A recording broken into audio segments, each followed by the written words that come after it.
मोदी जी आएंगे तो देश की जनता और उत्तर प्रदेश की जनता इनको माला के जूता और चप्पल का पहनाकर माला से स्वागत करेगी, कहेगी कि तुम जूता और चप्पल माला पहनने ही लायक हो, क्योंकि तुम्हारे मोदी बाप ने वादा किया था कि महंगाई कम करने का काम करेंगे, लेकिन आज महंगाई कम नहीं, उसकी जनता भूलने नहीं देगी।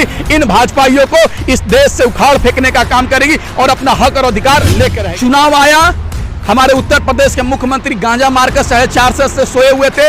जब चुनाव आया तो जनसंख्या नियंत्रण कानून लाने के लिए हल्ला कर दिए। धर्मांतरण, धर्म परिवर्तन के नाम पर कानून लाने का काम, स्टेज पर आकर तुम भारतीय जनता पार्टी का झंडा लगाओगे, पत्थर फोकेगे और किसान मुंह देखेगा क्या? तुम्हारा हम आरती उतारे? देखिए, ये सरकार धर्म के नाम पर ही टिकी हुई है, क्योंकि ये सरकार दो लोगों को नाम, दो चीजों पे आई हुई थी, एक देशभक्ति, एक मर्यादा पुरुषोत्तम राम के नाम पर, लेकिन दोनों लोगों को ठगने का काम किया। पहले देश के लोगों को जुमला देने का काम किया और जुमला के नाम पर ठगने का काम किया। पहले कहा कि हर साल 2 करोड़ युवाओं को रोजगार देंगे, महंगाई कम करेंगे, महिलाओं को सुरक्षा देंगे, किसानों की आय दोगुनी करेंगे, लेकिन सत्ता में बैठने के बाद इन सब चीजों से भूलने का काम किया। दूसरी बात, मर्यादा पुरुषोत्तम राम के नाम पर यह सरकार सत्ता में आई, उसके बाद सत्ता में सरकार आने के बाद राम के नाम पर, अयोध्या मंदिर के नाम पर करोड़ों रुपए चौपट करने का काम किया, करोड़ों रुपए घोटाला करने का काम किया। उत्तर प्रदेश की जनता और देश की जनता इन भाजपाइयों को माफ नहीं करेगी। आपने देखा गाजीपुर बॉर्डर पर भारतीय जनता पार्टी के लोग, आरएसएस के लोग और बजरंग दल के लोग, एबीवीपी के लोग, आतंकवादी लोग इस बॉर्डर पे पहुंचकर आकर किसानों के घर में धरना फसाद करना चाह रहे थे,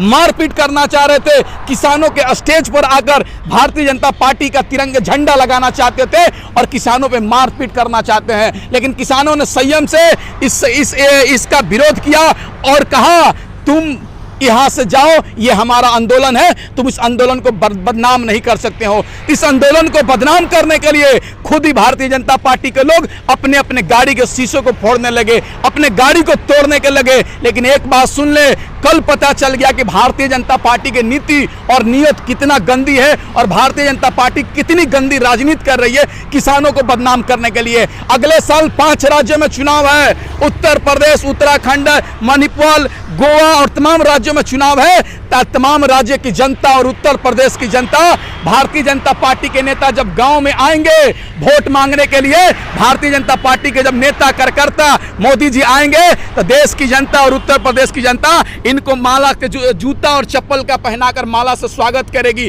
कहेगी कि तुम जूता और चप्पल माला पहनने ही लायक हो, क्योंकि तुम्हारे मोदी बाप ने वादा किया था कि महंगाई कम करने का काम करेंगे, लेकिन आज महंगाई कम नहीं हुआ। किसानों को कह रहे थे किसानों की आय दोगुनी करेंगे, लेकिन किसान आज सड़क पर है, किसानों को कोई सुनने को तैयार नहीं है। यह सरकार वादा करके आई थी, लेकिन वादा भूल गई है, अब देश की जनता भूलने नहीं देगी।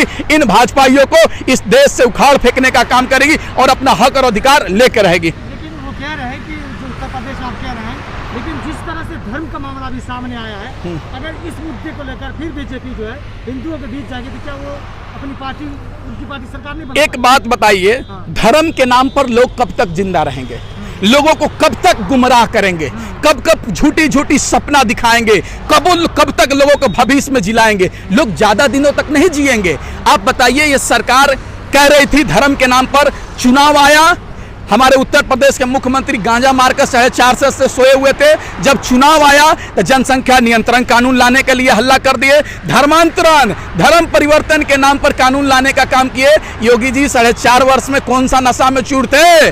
4.5 वर्ष पहले क्यों नहीं जनसंख्या कानून नियंत्रण लाया? धर्मांतरण का मुद्दा नहीं उठाया। आज चुनाव आया तो जातीय रंग देना चाहते हैं, जातीय कार्ड खेलना चाहते हैं, लेकिन उत्तर प्रदेश की जनता समझ चुकी है अब धर्म की राजनीति में नहीं फंसने वाली है। देश की जनता समझ चुकी है धर्म के नाम पर फंसने वाली नहीं है, क्योंकि धर्म के नाम पर हमने वोट देकर देख लिया। लेकिन आज हमको क्या मिला? जब देश में कोरोना महामारी आई तो मंदिर बंद थे, गुरुद्वारे बंद थे, मस्जिद बंद थे, लेकिन हॉस्पिटल हॉस्पिटल बनाने का हॉस्पिटल ही काम आया। इसलिए देश की जनता, हमें उम्मीद है रोजी रोटी, कपड़ा, मकान, स्वास्थ्य, शिक्षा, बिजली, पानी, इन चीजों पर राजनीति करेगी। बीजेपी वाला डाइवर्ट करेंगे हिंदू मुस्लिम पे, हम मुद्दे पर लाएंगे, रोजी रोटी मकान की बात करेंगे, ये बैकवर्ड फॉरवर्ड की बात करेंगे, हम शिक्षा की बात करेंगे, ये हिंदू मुस्लिम ऊंची और नीची जाति की बात करेंगे, हम स्वास्थ्य की बात करेंगे, हम मुद्दे पर राजनीति कराने के लिए इन भाजपाइयों को लाने का काम करेंगे। लेकिन आपने कहा कि कल जो है, कल मतलब यहाँ पे हमला हुआ, तो आप पे आरोप लगा रहा है कि जो किसानों ने लाठी डंडे लेकर दौड़े और हमला किया। एक बात बताइए, भारतीय जनता पार्टी के ऑफिस पर क्या किसान जाकर हमला किया? किसान जो आईटीओ के पास भारतीय जनता पार्टी का ऑफिस है, क्या किसान जाकर वहां हमला किया? क्या वहां विरोध किया? मोदी जी के पीएम हाउस में घुसा, आदित्यनाथ योगी जी का सीएम हाउस में घुसा। जब किसान तुम्हारे नेता के घर में नहीं घुस रहे हैं तो तुम किसानों के घर में कैसे घुस जाओगे? किसानों के आंगन में कैसे आओगे? किसानों के घर के छप्पड़ कैसे तोड़ोगे? उनकी झोपड़ियां कैसे तोड़ोगे? उनका घर कैसे तोड़ोगे? यही तो हम बताना चाह रहे थे कि कल हमारे स्टेज पर आकर तुम भारतीय जनता पार्टी का झंडा लगाओगे, पत्थर फोकेगे और किसान मुंह देखेगा क्या? तुम्हारा हम आरती उतारे? कल तो हम लोगों ने छोड़ दिया, अगर अब ये लोग आएंगे तो ईंट का जवाब पत्थर से दिया जाएगा। इन भारतीय जनता पार्टी के लोगों को समझ जाइए, उत्तर प्रदेश और देश की जनता तमाम लोग तैयार हैं, आए तो ये इनका स्वागत होगा जूता चप्पल माला से। इन लोग यही लायक हैं। कुछ है सवाल?